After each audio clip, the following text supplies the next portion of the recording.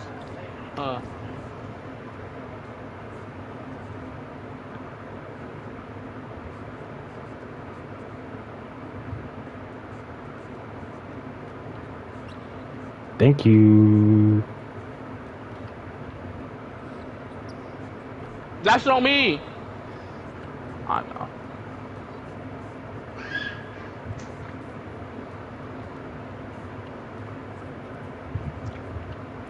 That's a steal! Oh my gosh, bro. Motherfucker dribbled on my upper thigh. Like, what the hell? Excuse my language. Oh my gosh. No.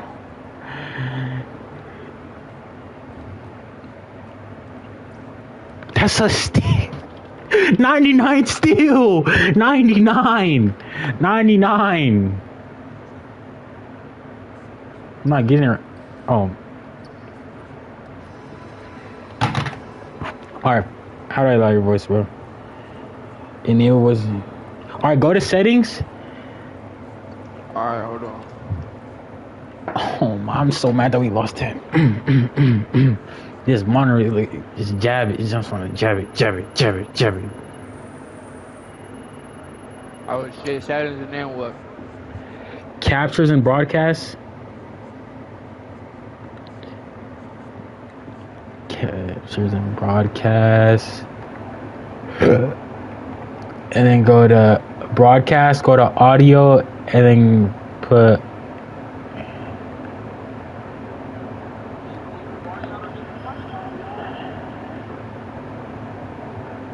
Oh wait, hold on. I know what to do. Hold on. I think you go to like no, you go here.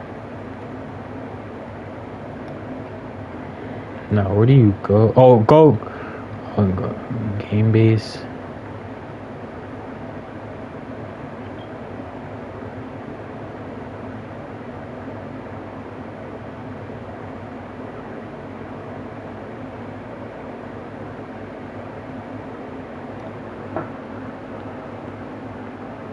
I know you go here and then hold on. Oh, share your voice. All right. Go to. We are. No, I'm not in the game. What are you talking about? Oh shit, did it put me in a game? It did.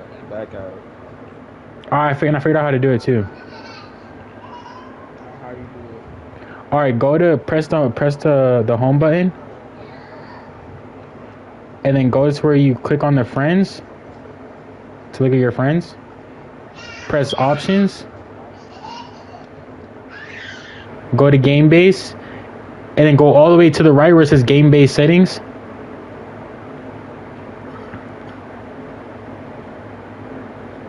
Voice chat settings, and then share your voice and put allow.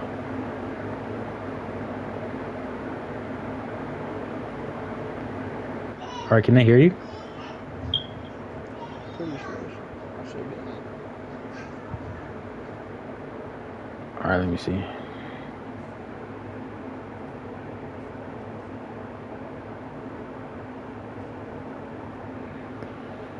Alright, my.